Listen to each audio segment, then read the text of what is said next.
Se fueron una semana después. Pero ya pasaron 2 meses.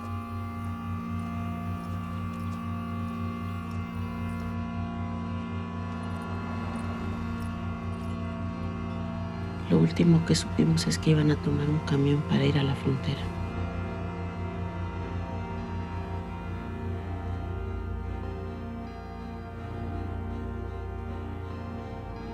A la línea se le han perdido varios camiones. Otros han vuelto sin gente, nomás con las maletas. Las guardan en la bodega, pero no se lo van a decir.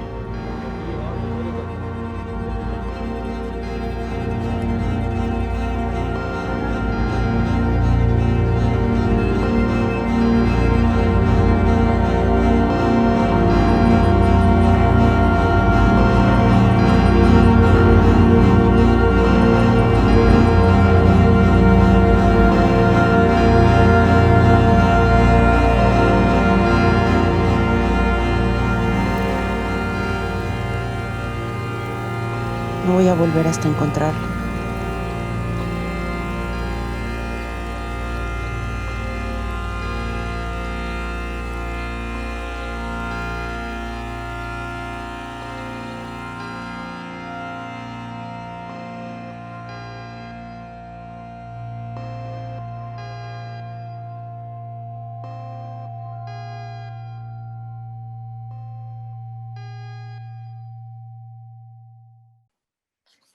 Welcome to Cine Latino en Casa, Cine Latino at Home, October 15th to the 22nd, a unique program of the newest award-winning Spanish and Portuguese language films from all over the globe, presented by the MSP Film Society, the regional exhibitor of international independent cinema since 1963, celebrating the 40th anniversary next year in 2021 for the International Film Festival they have every year in spring, and also offering programming year-round through the Film Society. We know you will enjoy the show, and it's available this year virtually at mspfilm.org, and hope you can spread the word. In this year of great change and uncertainty, your engagement and support is more important than ever, especially to your favorite nonprofit arts organization, and to the artists, communities, and cultures reflected in the stories told.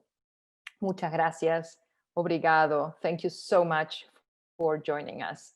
And now I'd like to welcome this fantastic team behind Identifying Features, winner of Audience Award and Jury Award at the Sundance Film Festival at the beginning of this year. Welcome, Fernanda, Valadez, Astrid, Rondero, and Yossy Zagha, director, writer, and producer. Pleasure to welcome you all to this conversation. Hola a todos. ¿De dónde están? Primero vamos a decir más o menos dónde estamos en el mundo. Where are you joining us all today? I believe we're all in Mexico City, right? I think everybody, all of us in the team are in Mexico City. Okay, right. Good. Before I start with the questions, I want to remind everybody who is tuning to this conversation that they can post their questions in the Q&A button or in the Q&A section, and we will, ask them during the chat. How did this story start? How was it born? What was the sort of the spark that ignited your debut feature, Fernanda? Well, this is a story that we have been working on for quite some time. We first made a short film called 400 maletas, 400 bags. And that short film was an exploration and a first approach to the story we wanted to tell. The reason, I believe, is that we were living around those years a surge in violence in Mexico that I think shocked both Astrid and I. And this story is a way um, to try to understand and to process what we were living in Mexico, and also to honor the families of the missing, thousands of missing people in Mexico. One of the things that is, for the people who might have not seen the film, most of the films about immigration, focus on, the people who unfortunately perish in the crossing of the border. But this film focuses on the tragedies that happen before they reach the border. This story was there like news or in particular because of the different characters, were you contacting, interviewing people, and maybe this is a question for Astrid. How was your sort of research process for identifying features? Well, and it's a thing that Fernanda explains very well, but I'm going to try to say what she felt when she was writing the feature, that she felt like a little bit shy about trying to portray the stories of families in such a realistic way, that she decided, and that was a conscious decision of hers, to work only with the news, with materials written via the reporters in Mexico. They have done an enormous and very interesting job regarding all the violence. Like they are catching what's happening and telling their story. So we work through that. And if you're from Mexico, you can realize that we got a lot of stories, and we mingled that everything together just to try to portray like the broader picture of what's happening in Mexico, that we believe it's like humanitarian crisis in every level of society. So that's why Fernanda was very insistent in trying not to get too close to the reality, because she felt like this is not a documentary. So that she, I don't know how to say it, like try to be to honor them without getting into the actual stories. And Yossy, before we continue with the process of actually making the film, when are you getting involved with this film? And I have to say, and I say this because we've been showing films by Yossy in different festivals. He's an amazing supporter of young voices, and is to me is one of the favorite producers in the world, because normally on top of the projects that he might doing personally, he supports projects like this. And I'm curious on how you got involved with Fernanda. Thank you for your kind words. We got involved on the script stage. Fernanda and Astrid came to us with this amazing script.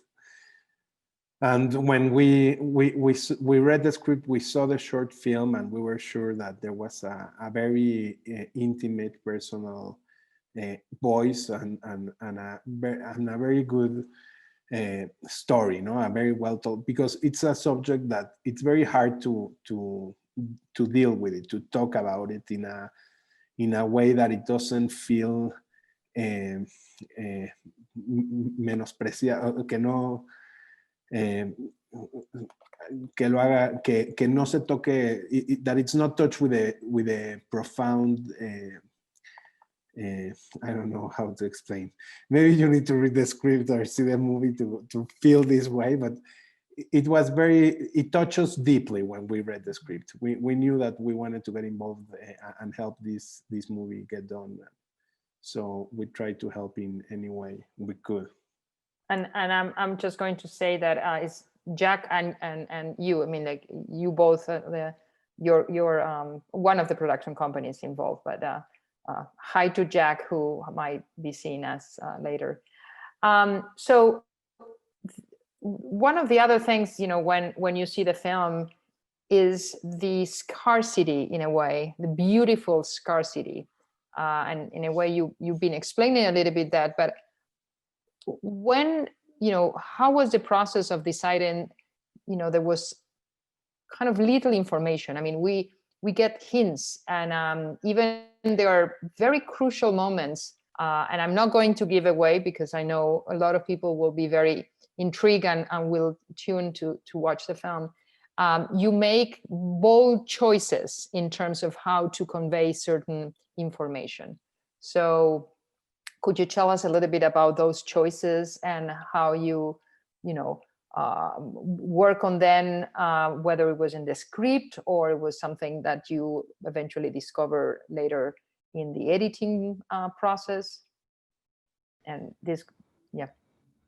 I think it was on the script, and when we were writing, we realized even from the short film that we couldn't show much in terms of political and social information because it didn't directly matter to the story, and it kind of interrupted the journey, the emotional journey of the characters.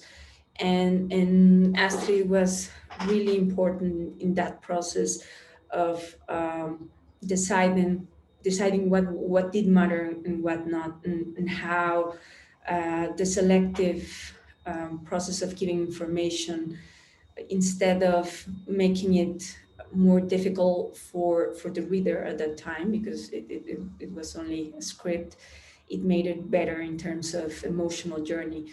So we worked that way. And when I was thinking with the cinematographer, Claudia Becerril, and we always consulted also with Astrid because we kind of were a really tight creative team. I was sure that as we had done in the script, I was going to do in the shots, that I was going to be very selective in terms of what to show and what to leave out of the frame. And to be really honest, that was also influenced by your tight budget, because of the theme, it was kind of hard to get the budget that perhaps we had originally designed, and we had to be really, really careful to choose what was going to be in front of the camera. So that made us decide for this kind of approach, I think. Which it's effective and haunting. I have to say that when I watch again the film, it just, some images are just so crude, and they just get straight into your heart. It's and so now you have this script and you have to find this amazing cast. Can you tell us a little bit about the different characters of the film? How was that process? How was, did you rehearse? And where did you shoot? What are these locations that we see in the film that also kind of give this idea of, it could be many places, and that's something else that it's very interesting. I mean, the fact that there are no name sort of places per se, you imagine that this could happen in many, many parts of Mexico, or even in other parts of the world.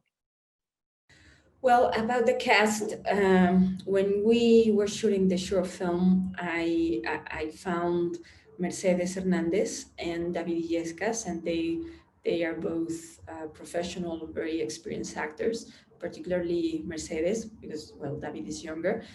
And I was completely sure that I wanted to work again with Mercedes in the short film, because it contains the core of the story, the mother looking for her son, and the son and a boy being deported from the US and coming back to Mexico. David played the son because he was almost a teenager. He was at the time studying acting. And of course, the years passed, and I wanted to work again with David, so I casted him now for the migrant being deported back to Mexico. The rest of the cast, most of them are non-professional actors that we found in Guanajuato, the place where we shot around 80 or 85% of the film.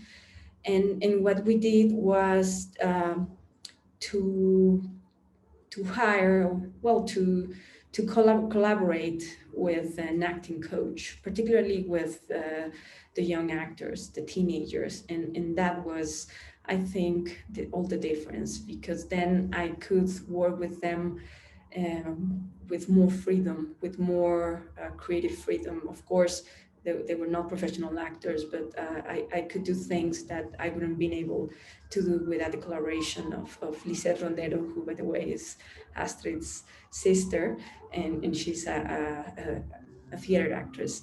And about the locations, I think I'm gonna let Astrid talk about that.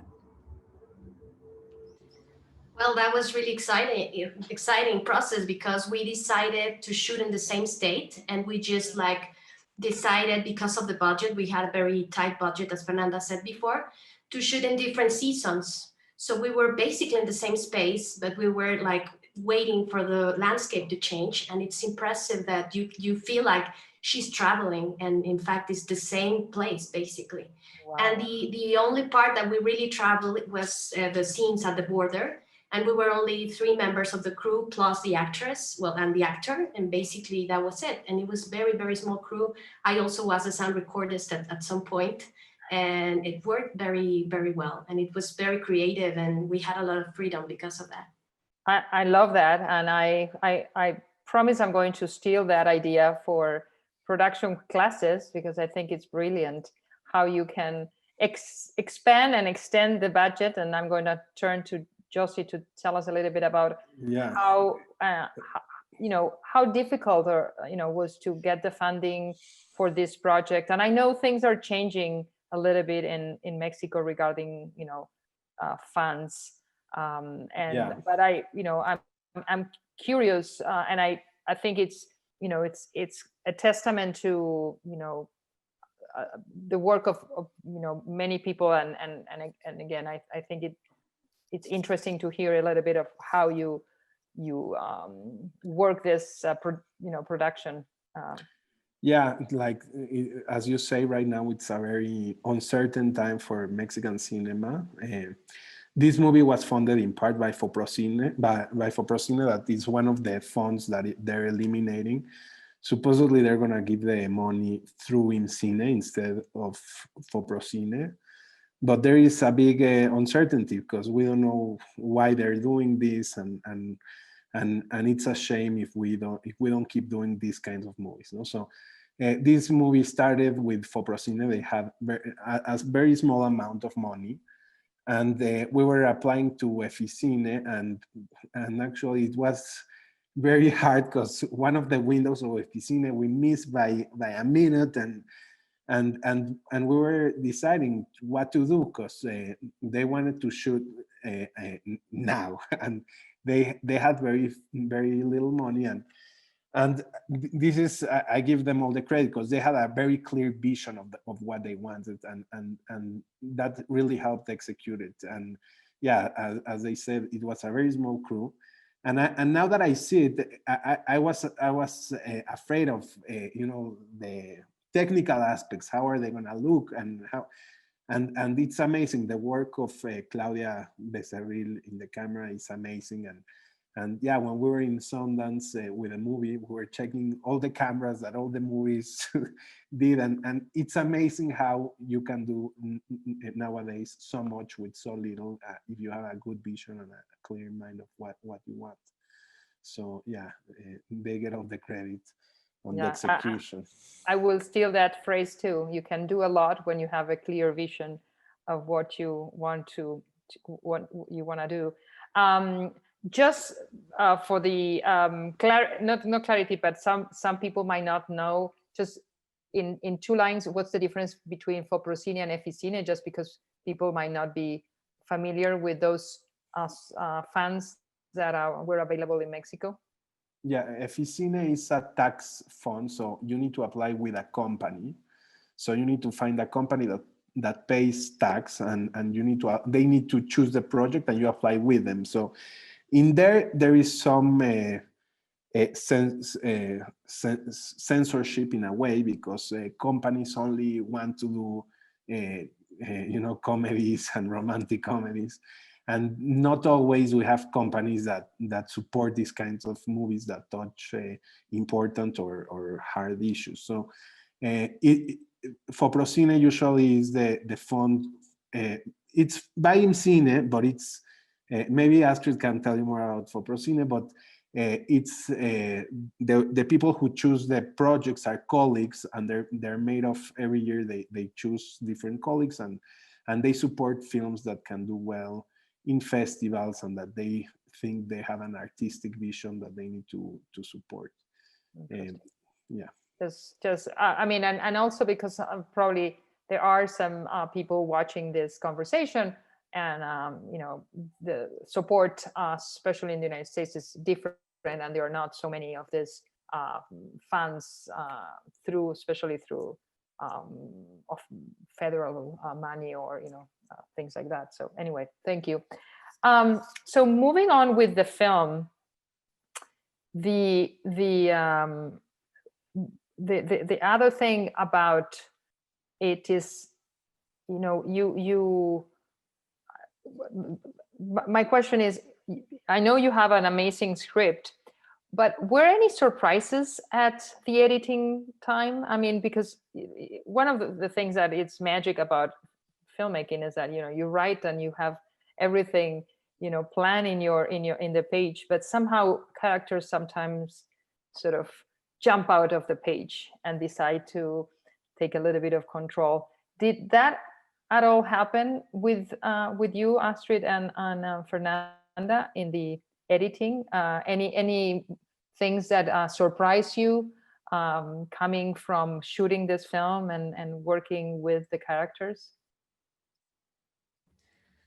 Well, it was funny because, of course, it usually does. But the thing about how we shot this film is that we didn't have that many options, really. We decided to shoot the scenes with 1, 2, or 3 shots at the most, and of course, the most difficult scene, it's near the ending, around the climax. That was the most difficult scene to edit, and Astrid actually edited that because I was kind of a little bit blocked. But the rest of the film, of course, we ended up cutting some shots and some minutes. When we were as a work in progress, it was like an hour and 55 minutes, and it was too long. We felt it was too long. And it was a matter of getting it a better rhythm and working on the end, I think. And I have to say that we collaborated, besides Astrid and myself, with an American editor. And she's always amazing. We have been collaborating with her when we were doing short films, because we met her at Berlinale Talents, and we just hit it off and became great friends. But she kind of was like a mediator between Astrid and myself, because I think my rhythm, it's too slow, and Astrid's rhythm, it's faster. So she kind of helped us find the rhythm of the film. But Astrid, I think, can talk more about that. Well, you said it so well. It was like that. There were some scenes, perhaps that Fernanda, her first thought, because she cut the first how would you say it? The first cut, right? The first cut. And it was too long. There were scenes that were lagging, and I felt like it was just like you really needed to have a strong coffee before watching the film. So I entered into cutting, and I give it, we lost like 20 minutes, something like that.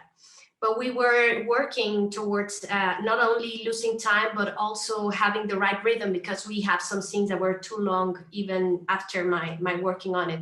And that's how Susan Corda entered then. And she's perfect because she's been working with us for so long, and she knows exactly. And she's very good in trying to understand the rhythm of the film and not just the rhythm of the editor. So she's great. Basically that was one scene, right, Fernanda, that we had some troubles, but basically Fernanda had a very clear vision. I was really amazed that she had the exact amount of shots for every scene. So it was wonderful to edit the film. So sometimes, you know, the like less is more, you know, that phrase, and you know, having not that it's nice to have little money, but sort of squeezes somehow the creativity. What about the soundtrack? Because there are many moments where the sound of the film sort of overtakes because it's at night, because the characters are it's bare minimum what you have. What was the sound design, and was that on paper? Was something you work afterwards? How was your work with the people behind the music and the sound?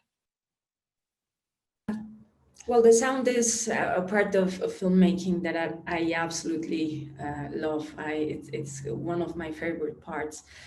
And well, also, and that's something I took from Astrid, because when I met Astrid, I was script supervisor for her graduation film. And when I was reading that script, I saw that she used a particular format to play with sound even from the script.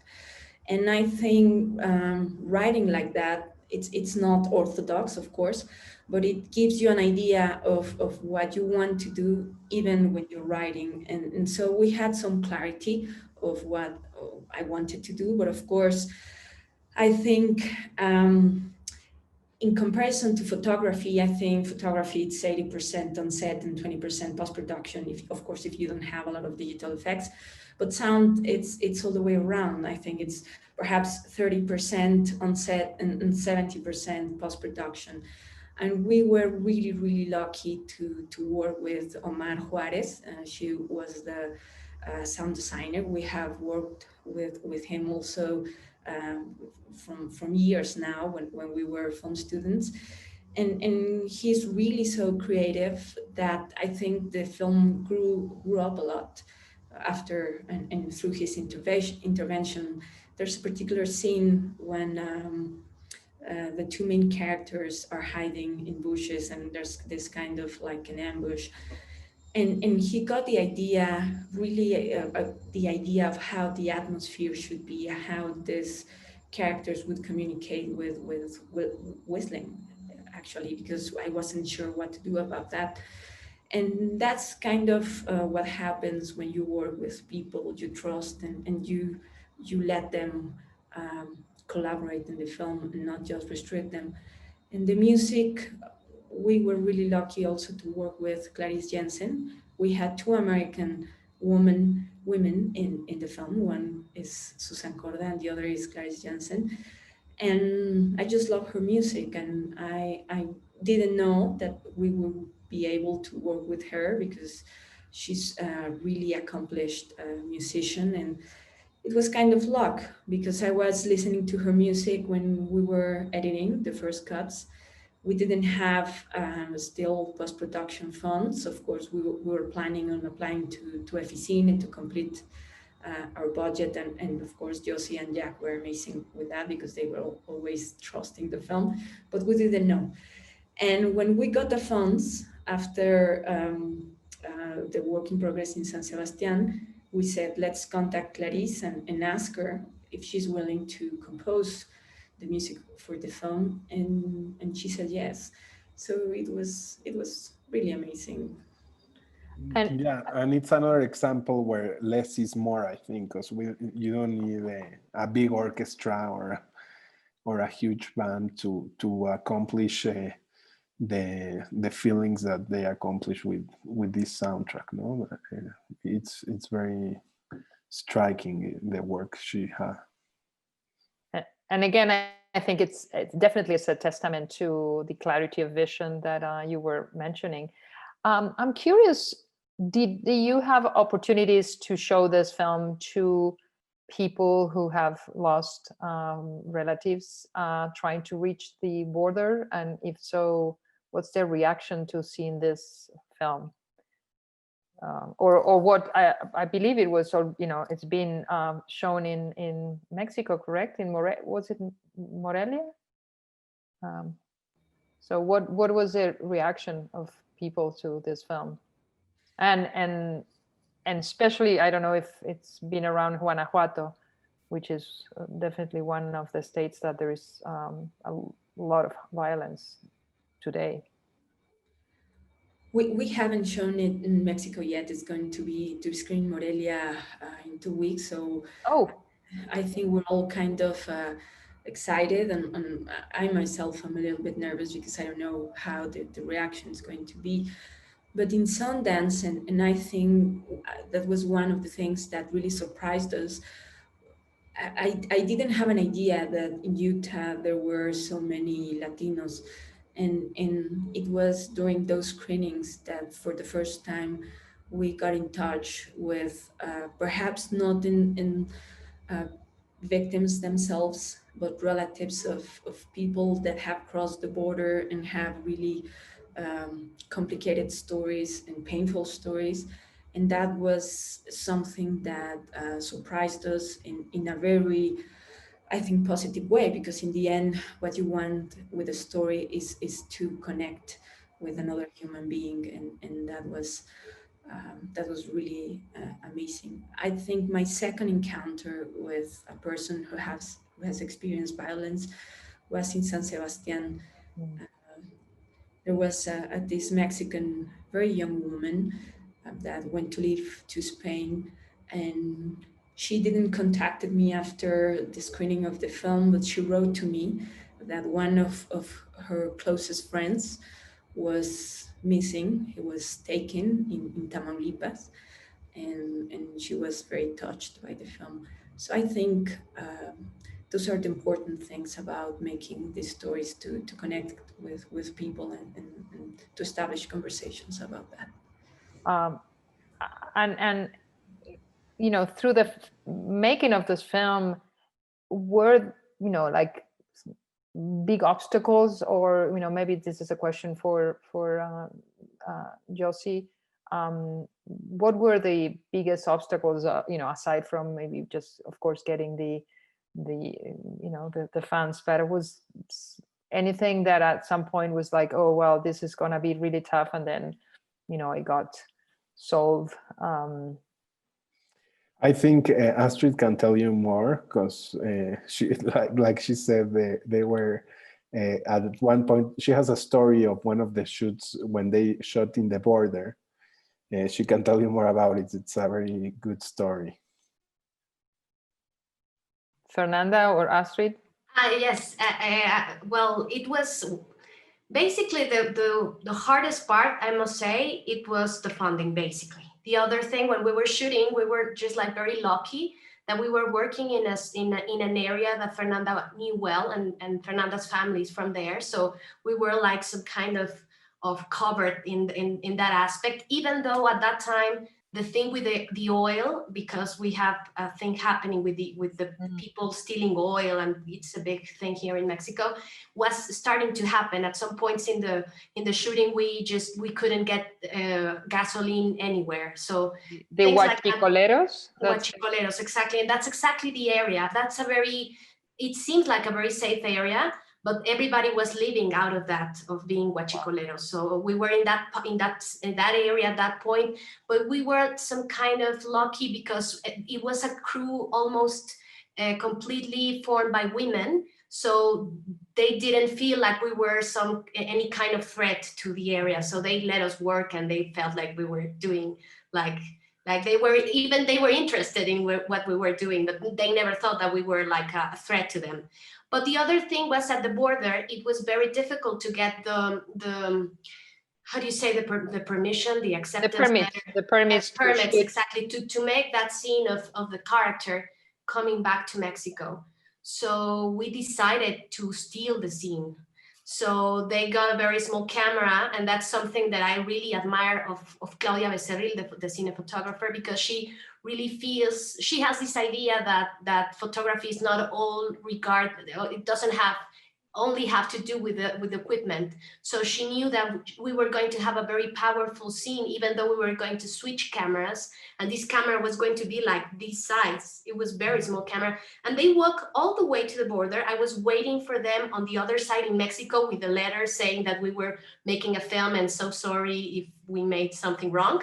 And they basically crossed back, and they didn't notice that they were shooting. Wow. And I also feel that's the reason why being women sometimes in those scenarios it's an advantage because they don't feel like we're doing very big things, so they let us work. I'm glad, because I have to say, you know, and it's a little bit of my filmmaking, you know, sort of heart. When I was looking at that scene, like the second or third time, I was like, how did they make it? Because it was like, you know, now it's, you know, you cannot have anything. But the guerrilla filmmaking always pays off. And I like, and I was going to ask you, you know, and you just brought the subject, Astrid. I love the fact that you have so many women in your team. And you know, I'm sure it's because they are all super talented. But it's, you know, it's not always the case, I think. Can you tell us a little bit about the team, whether, you know, I know you worked with Astrid before, but, and, you know, you mentioned that you worked with some of them before, but is this sort of becoming a group crew that you know, you keep on working, you know, tell us a little bit about this women crew, which I love. Well, I was convinced that I wanted to work mostly with women, and sometimes I think I might be a little too radical, but I think we kind of find the perfect balance, because on set we mostly had women, but we also collaborated with Zagha and Yossy, and I think like we found this team to creative team to like to touch base and to, when I was uncertain about things, I would ask all of them what would they think about the script or about the editing or about something. But about the female crew, I do think that women, perhaps because of our generation, and because there's nothing great expected from us as filmmakers, particularly when we are students. It's like the bride student is always a male, and the bride photographer is always a male. Then I think we kind of learn resilience, and this resilience, I think, resides in becoming free of expectations, because nothing or not much is expected of you. Then you're free to do whatever you want. And I think this film was made like that, and we work as a team, and then we would do crazy things like, well, we don't have much equipment, let's just light the scene with a package of matches, or let's fly a bike light on a drone and light the desert like that. So we were very playful, and I think at this point, in particular Mexican filmmakers, women are very flexible and very creative, and more willing to do things outside the box, also in terms of the set structure, because we were demanding them to do more than you would normally require. Like you have to do, like Claudia, for example, you will have to do, of course, the photography, but also sometimes operate the drone. Both of them operate the drone, and also you will be the camera operator. And sometimes we wouldn't have electricians, so she had to do the lighting. And of course, I won't even say all the things that Astrid did, kind of like a driver, producer, co-writer, co-editor. It's like we all did much more than it would normally be required. I love what you're saying, and but at the same time, and I was thinking, you know, interesting in this production, sort of the roles reverted, because most of the time the producer is a woman, you know, in a lot of films, you know, you have the male director and you know, the female producer behind. And I love the fact that you have all this team, and then you have this the team of the Yossy and Zagha behind, but also this thing about you know, because of no expectations, and also the fact that somehow you didn't pose any threat, which at the same time, knowing how violent that area is, I mean, I would have been scared in terms of, you know, having all these women in an area that it's, you know, having all this trouble going on. But somehow, there is also a little bit of a miracle or magic going on, and something like a little bubble that protected, because, I think you were very brave, and I applaud that brave, courage and that spirit that paid off so well.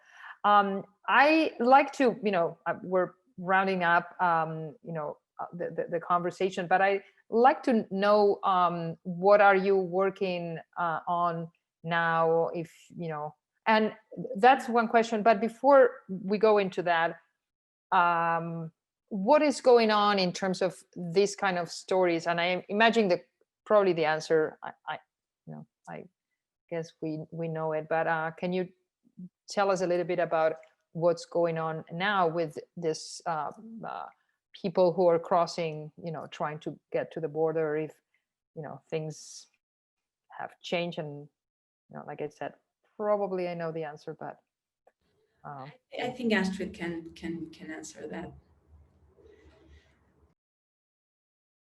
Well, basically, nothing has changed. It's becoming, the numbers are growing, even though there was a change in government. There's an escalate of violence in all the areas of Mexico, and we have more people disappearing and dying, even through the pandemic. So it's well, the thing it's really out of control, and it's a very sad scenario we're having in Mexico regarding that. I know you're going to, premiere in Morelia, but have you tried to show this to, someone who could, like, knowing that sometimes images and seeing this kind of stories on the screen might help change minds? I'm thinking, maybe some of the government, or I don't know. I'm playing naive here. Not that I don't know how things work in the real world, but I'm trying to imagine.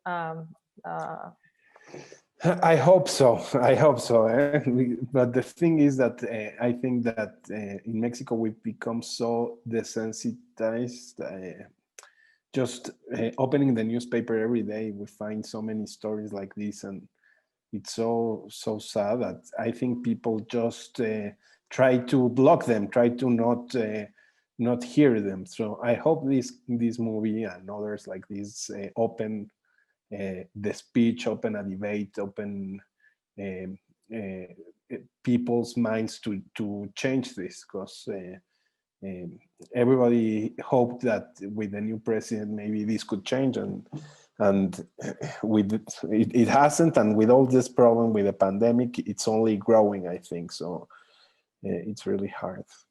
And and I'm going to just say that unfortunately this, and without giving away what happens in the film, it's a situation that happens in many other areas in the world where there is conflict, and a lot of people get sucked up and sort of trapped in those in the conflict without much power to get out. So moving to a little bit more uplifting ending. So what are you working on? And I know, of course, premiering in Mexico is enough of work and sort of worry, but I don't know. Yeah, Astrid is working on a new film, but before that, I'm helping them distribute commercially Astrid's first film, which Astrid directed and Fernanda produced, that it's called Los Días Más Oscuros de Nosotras. Uh-huh. The title in English, I'm not sure, what is it? The Darkest Days of Us. The Darkest Days of Us. So it's gonna premiere soon in Mexico cinemas. Wow. In December. So if anyone's hearing us in Mexico, please come to the cinema with a mask, and hopefully you'll be fine. Good. Okay. And Astrid and Fernanda, are you writing something? Yeah, this film also was a collaboration between Fernanda and I. At that point, we didn't catch up the idea of giving her credit, and a lot of things happened around that. But we wrote that together also, and we're working in a new film together, writing. And Fernanda is also writing another script, and we're just like trying to, while we have one film to develop and trying to finance its production, Fernanda's starting another script, and perhaps she can tell something regarding that script. Oh, but I better talk about the one that we're financing, because I'm very happy that we are all going to collaborate again on that. So Astrid's going to direct. I'm going to be involved in the production, and also Yossy and Zagha are going to be involved in the production. And I think this new film that it's called Suho, I think it was born when we were still writing Identifying Features. And I think in Identifying Features, because it came from the shock, the first shock from the violence that we were experiencing in Mexico, it's kind of like a reaction, like a very visceral reaction. But I think Suho, it's like a more mature approach to violence. And the question underneath this new film is how a young boy can escape the cycle of violence. So we're very excited about that, and hopefully, if everything goes well, we will be shooting next year. Wow, we wanna see that film. Believe me, we this is your home, by the way, and of course we're delighted to have you virtually, but consider Minneapolis and Cine Latino your home, and we really hope you will join us in the future in person. So, you know, people have the pleasure of talking to you in person too. So I'm going to say thank you, because it's been fantastic to just go through this making of the film. I admire all of you. I think you have, you know, visions that we need.